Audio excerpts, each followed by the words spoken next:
90 degree কোণ অঙ্কন করার জন্য আমরা ডি বিন্দুকে কেন্দ্র করে পেন্সিল কম্পাসের সাহায্যে যে কোনো একটা মাপ নিয়ে এইভাবে চাপ অঙ্কন করব।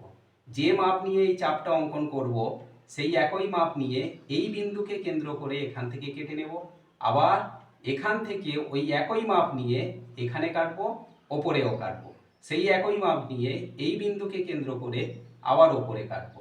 এখন এই যে ডি আর এই যে কাটা অংশ, এই দুটো আমরা যুক্ত করে বর্ধিত করব, যেটা অর্ধবৃত্তকে স্পর্শ করে।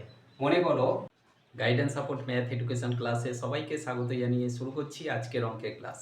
আজকের ক্লাসে থাকছে দশম শ্রেণীর কোষে দেখি 21-এর মধ্য সমানুপাতি কিভাবে অঙ্কন করতে হবে তা আজকের ক্লাস থেকে তোমরা ক্লিয়ারলি বুঝতে পারবে। সুতরাং আজকের ক্লাসটা ভালো করে বুঝে নাও। দেখো ক্লাস 10-এর কোষে দেখি 21-এর আজকের ক্লাসে 1-এর দাগে 5-এর অঙ্ক। আমাদের মধ্য সমানুপাতি অঙ্কন করার জন্য দুটো বাহুর মাপ দেওয়া আছে, একটা 9 সেমি আর একটা 5 সেমি। এই 9 সেমি আর 5 সেমি বাহুর মধ্য সমানুপাতি আজকের ক্লাসে আমরা অঙ্কন করব।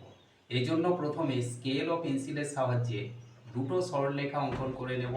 একটা 9 সেমি, এটা মনে করো 9 সেমি, আর একটা 5 সেমি রেখাংশ, এটা মনে করো 5 সেমি রেখাংশ। এই দুটো রেখাংশ অঙ্কন করার পর আমরা স্কেল ও পেন্সিলের সাহায্যে বড় করে একটা রেখাংশ নিয়ে নেব যার কোনো মাপ থাকবে না।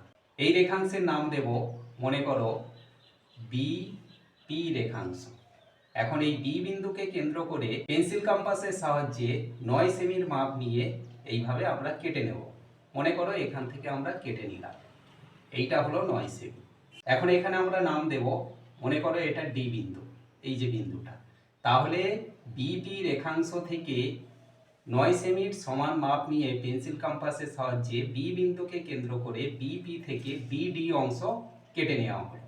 এরপরে এই ডি বিন্দুকে কেন্দ্র করে পেন্সিল কম্পাসের সাহায্যে 5 সেমি রেখাংশের মাপ নিয়ে ডিপি রেখাংশ থেকে এইভাবে আমরা কেটে নেব। মনে করো এটা 5 সেমি।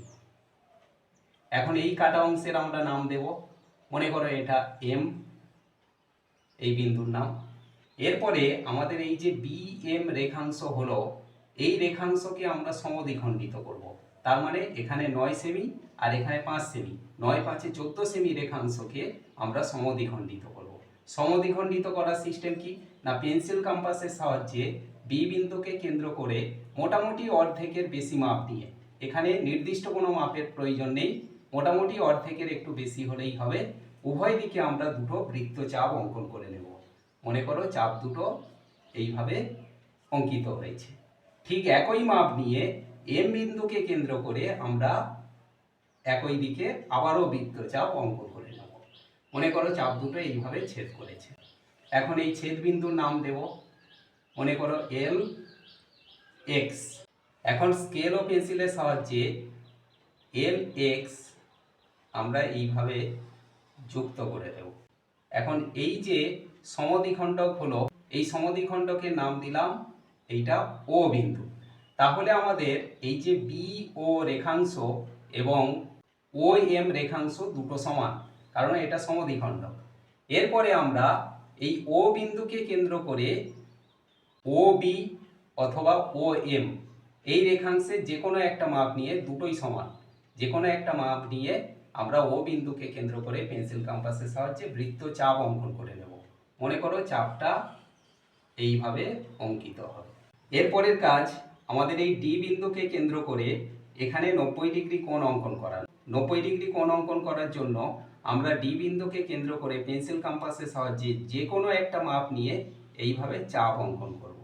যে মাপ নিয়ে এই চাপটা অঙ্কন করব সেই একই মাপ নিয়ে এই বিন্দুকে কেন্দ্র করে এখান থেকে কেটে নেব, আবার এখান থেকে ওই একই মাপ নিয়ে এখানে কাটবো, ওপরেও কাটবো, সেই একই মাপ নিয়ে এই বিন্দুকে কেন্দ্র করে আবার ওপরে কাটবো। এখন এই যে ডি আর এই যে কাটা অংশ, এই দুটো আমরা যুক্ত করে বর্ধিত করব, যেটা অর্ধবৃত্তকে স্পর্শ করে। মনে করো এটা এইভাবে অঙ্কিত হবে। এখন এই ডি বিন্দু এবং আমাদের এই যে অর্ধবৃত্তের যে পরিধি পর্যন্ত যেখানে স্পর্শ করেছে সেই বিন্দুর নাম দেব মনে করো সি বিন্দু। এই সি ডি যে রেখাংশ, এটাই হবে আজকের ক্লাসে মধ্য সমানুপাতি অঙ্কন। এরপরে আমাদের কাজ হবে পেন্সিলের সাহায্যে সিডি রেখাংশকে মেপে আমরা লিখব যে নির্ণেয় মধ্য সমানুপাতি মধ্য সমানুপাতির নাম কি? সিডি। সিডি সমান যত সেমি হবে আমরা এখানে লিখব এত সেমি। আশা করি আজকের ক্লাস থেকে মধ্য সমানুপাতি অঙ্কন তোমরা ক্লিয়ারলি বুঝতে পারলে। এমন সব অঙ্কের সহজ সরল ভিডিও পাওয়ার জন্য অবশ্যই গাইড অ্যান্ড সাপোর্ট চ্যানেলটিকে সাবস্ক্রাইব করে সঙ্গে থেকো। দেখা হচ্ছে পরবর্তী ক্লাসে।